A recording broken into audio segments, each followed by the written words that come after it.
So let's move on to the Washington Commanders here. So obviously with the second overall pick, um, you know, I will admit it. I wanted Drake May. I've been saying that from like the last few months. Like he's the guy I wanted. But I'm not mad at Jaden Daniels as our quarterback. I'm excited for him because I know he's going to be electric. I know that the way we're going to use him out in space and have him, just utilize all of his talents with Cliff. And, I'm really excited. So, Jaden's the guy. He's the pick at 2, and I'm really happy about it. I think he's going to bring something unique, and I think he fits the mentality that Adam Peters and Dan Quinn are trying to bring to Washington. And like I love the quote of he's going to snatch the soul from the defenders, and I love that. And he's like, he asked him in the press conference, like, can you show me a game, or can you tell us a game that, like, you had an example of that? He's like, the Florida game. And he sure did snatch the soul from that defense. I think he rushed for like over 200 yards, 2 touchdowns, and threw for 300, threw for 3. Like, insane game. Absolutely insane game. I think it's very good. I think that game kind of pretty much solidified him, or to really put him back up there in the Heisman race, which he ultimately won. So some might say that was his Heisman moment. Yeah. Oh, for sure. For sure. I got 2 questions for you, CJ. What's up? So, why did you want to take Drake May? So, one is obviously kind of the draft age. Drake May's 21. Jaden Daniels 23. Obviously, Jaden Daniels is a little bit more polished. He's a little bit more, quote unquote, pro ready. Obviously, played more college football, 5 years. But Drake May has more. I mean, they got the same body type, but I just like his obviously young athletic potential, his arm talent, his ability to make spectacular plays as well with his feet. I just think he's just, obviously he's a little bit more raw. And so I think there's a little bit higher upside. And, but I think that, they're both comp pretty similar. Obviously, Jaden just has that way more like A++ athletic ability versus versus Drake has like probably a solid like B, athletic ability, Right. So, second question. Jaden Daniels, I guess we're assuming that he's going to start this year. We're assuming that, correct? I mean, if I'll be very comfortable starting with Marcus Mariota. Okay. Let's just say some way, shape, or form. He gets the starting job. Yes. How many wins does he have to get for your respect? To be like, you know what? Glad we fucking picked this guy. 1. I mean, like, I don't think I just know that it's like it's going to be tough. Like, you know what I mean? Like, it's a transition. Like, I want to see. I mean, probably not 1, but like, it's not even like wins. Like, I just want to see him be able to like put things together and like see that there's like moments of like, oh yeah, I like that. You know what I mean? Like, I don't know. I don't want to give him like that. Like, oh, he has to be like, we win 7, 8 games this year, which we'll probably do just because we're going to have more talent. But it's like, I don't want to put that much pressure on him year 1, right? Like, everyone's kind of, obviously people kind of give him the tag of RG4, right? Because he's kind of like, he reminds us of RG3 so much because his body type and how electric he be. So like, he gives me what RG3 gave me in his rookie of the year playoff win or playoff game. Like, I will love that. I'll be ecstatic for it, but I don't want to put that pressure on year 1. Like, I want to see him like develop and to see him get the concept. And I know he will. Like, the amount of hours that he puts in to get better every year, which we saw in college. I just want to see what his floor is. Which, if his floor is 5 to 7 wins, we can build from there, because I just know this team still needs a lot more talent, and we'll talk about that. Do you think you guys? You know what? I'll let you continue because maybe you'll answer my question. So going into the second round, pick 36, we have the good old Falcons trade up right ahead of us to get their guy. And so then Johnny Newton right there, and we took him. My first reaction is, what the fuck? Flashbacks to Phidarian Mathis getting drafted in the second round. I still got the Ron Rivera, PTSD on me. But I mean, obviously, this is definitely one of those best player available guys to where it's like, absolute great pass rush ability as a defensive tackle. I mean, people kind of give him like the Aaron Donald, obviously, because he's undersized defensive tackle type, prototype, but he's a freak athlete. Not freak athlete, he's pretty athletic for his size, and I like his pass rush ability. Gets to pair up with his boy Quan back at Illinois' defense, which was really good, electric. I think this just kind of makes our defensive front even more crazy, because you'll see what the theme for a lot of these guys that we drafted have a lot of flex and a lot of hybrid abilities. And so, like, obviously with John Allen getting to be close to 30, he already got paid. So, like, this is a good chance he was going to push him out of the door within a year or so. So it's nothing, especially getting in high-end talent to start compete day one, because I think he could be a day one starter easily. Like Mathis is probably out the door, to be honest with you. But I mean, we'll see. I still don't know what kind of defense we're running at all. So I have no idea. Then we made some moves, made a trade. I think we traded back. And then, we traded back to gain a second round pick. But we traded with the Philadelphia Eagles, and they got Cooper DeJean. So a lot of people were questioning that move. And I was just like, I don't know about trading with the Eagles, but the fact that we got a third, so we flipped having 2 seconds and 3/3 to having 3 seconds and 2/3. So it was, I don't hate the value. You did give them a pretty top talent there at that position, but it is what it is now. And we got our guy, Mike Starini. I forget how to say his fucking name. Mike from Michigan. A little undersized corner, which I was okay. I was like, whoa. Obviously, in my heart, I wanted Cam Hart. I wanted a big corner. But we got a hard-hitting, playmaking nickel corner who fits. Like, watching his play, like his tape is like, okay, I get it. And I'm seeing the theme. I'm seeing the nastiness, his talent. Big players make big plays in big games. And he's shown that. He had an interception, took that thing pretty far, almost scored in the national championship game. I like his tenacity. He seems super hyped, ready to go. He wanted to play here, which is awesome to hear. He wanted to play with Dan Quinn, and I think he's going to be kind of our guy who makes a lot of interceptions. I think he had 6 interceptions at Michigan last year. So, like, playmaking corner, plays in the nickel. I'm excited. For him. I wanted a big corner. I'm not going to lie. That's what I wanted, but it's fine. But pick 53, man. I didn't expect him to go so early, but I'm so happy that we got him. This is probably the only pick that I would have mocked myself.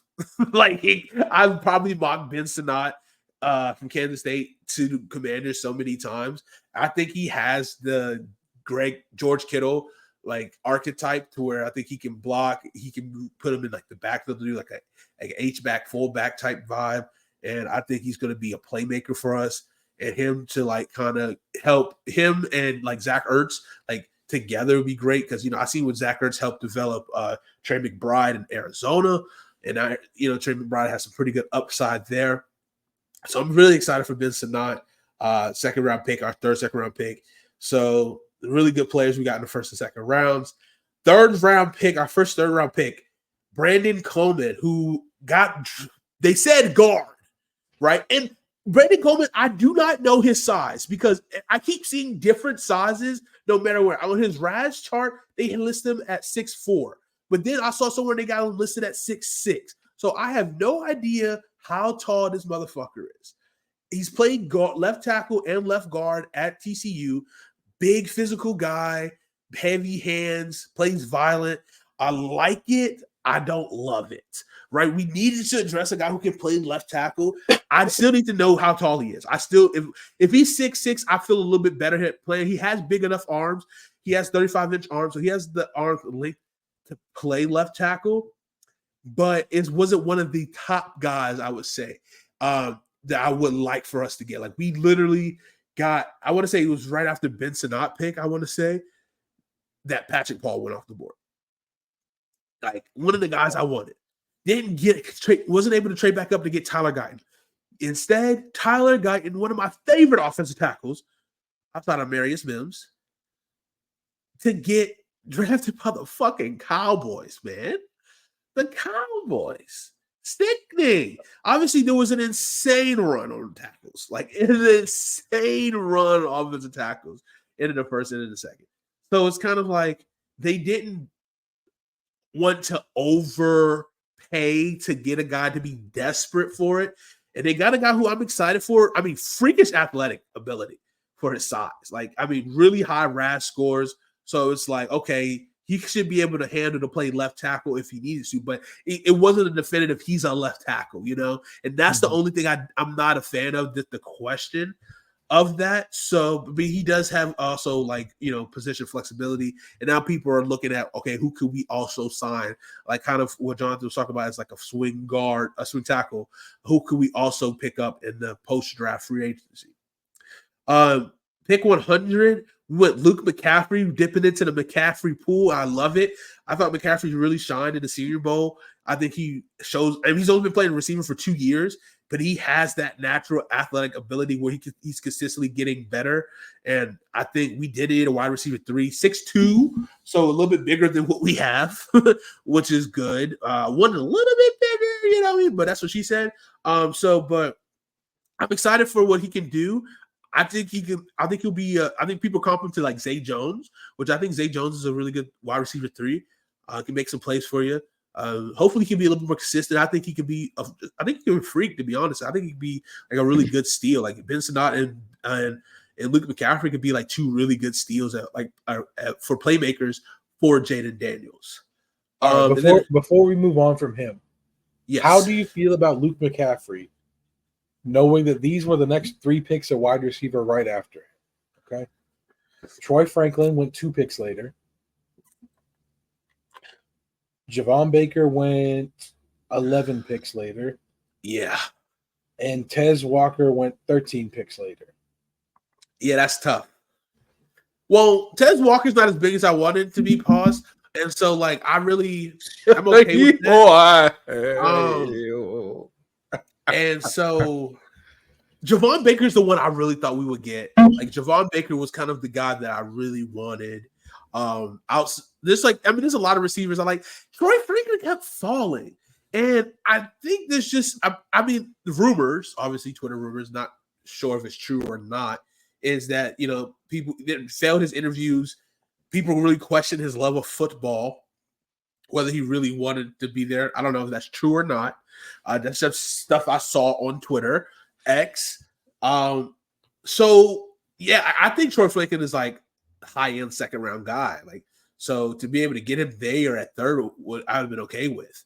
The fact that he went to day 3 was kind of wild.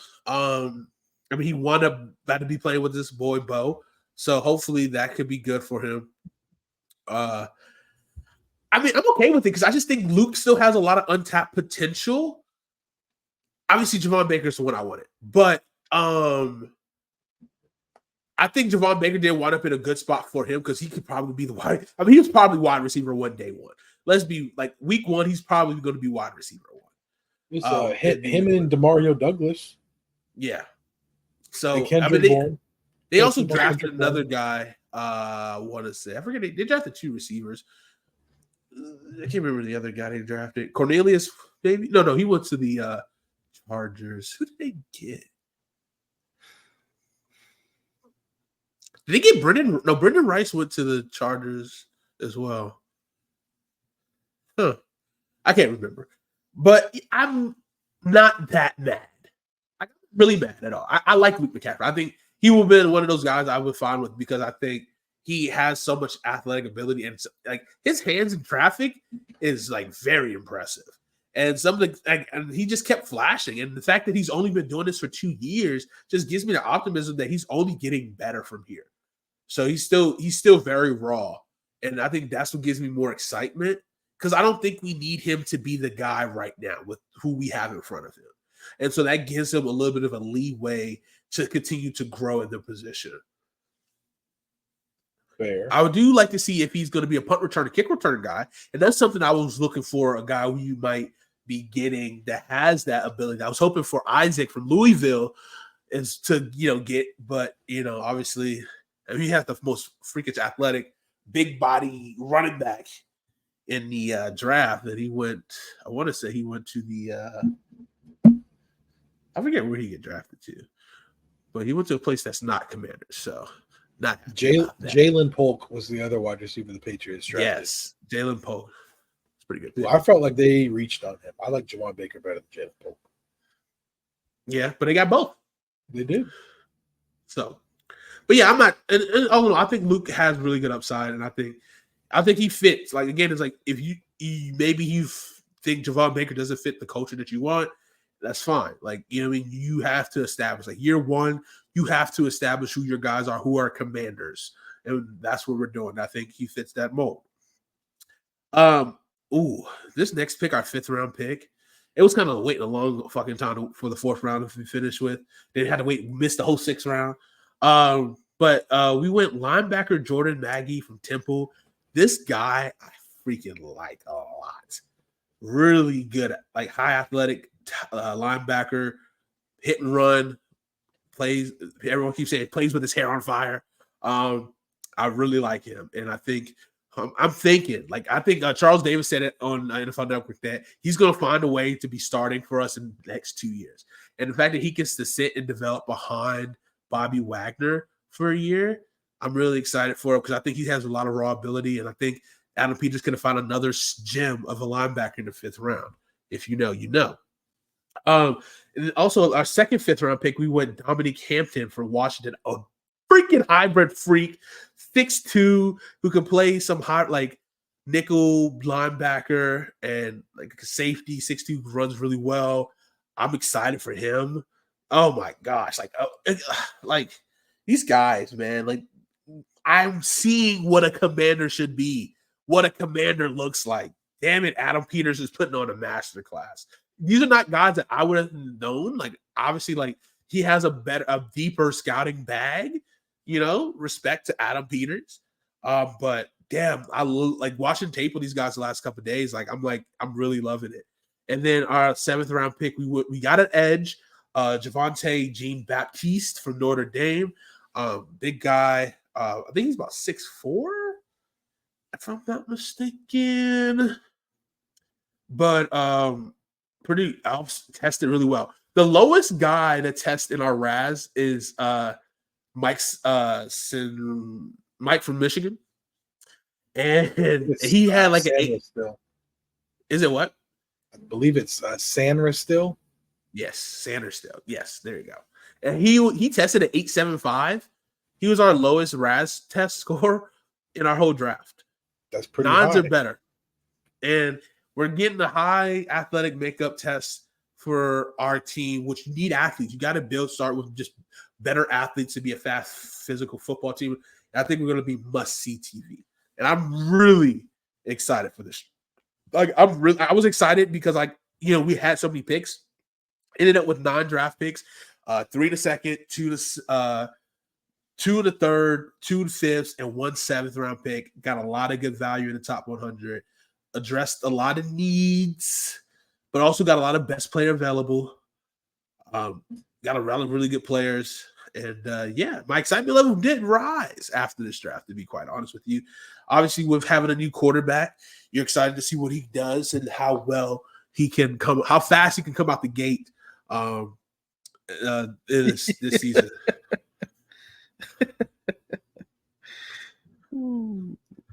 I was you close over there, Christian. Yeah, I was close, man. I was watching his wordplay, man. I was watching his wordplay. He passed the test. But yeah, I'm excited though. I'm really excited for this draft. My draft grade might be a little bit lower than I might change my draft grade. I think originally I was going to give it a B+ because of the fact that I think Brandon Coleman could be a guy. I could just be looking like you could go back and be like, oh yeah, you're a fucking idiot. But I think this would have been an A+ draft if I'm gonna go A minus. I'm gonna go A minus. I'll be fair. I think I'm gonna give it a little bit more. I'm gonna give it an A minus draft grade. I just wish that we would have gotten like one of the top tackles, you know. And I wanted Tyler Guyton, Patrick Paul. Like, it was a lot of guys that I would have took and it'd been okay. But like we filled a lot of holes, tight end, corner, added another interior defender, edge, some hybrid safety, linebackers. We kind of got like 2 linebackers in a way. So like we got some guys I saw a theme, and like I didn't feel like we reached too crazy for none of these people. Mm-hmm. And they got people that I think they have a plan for. And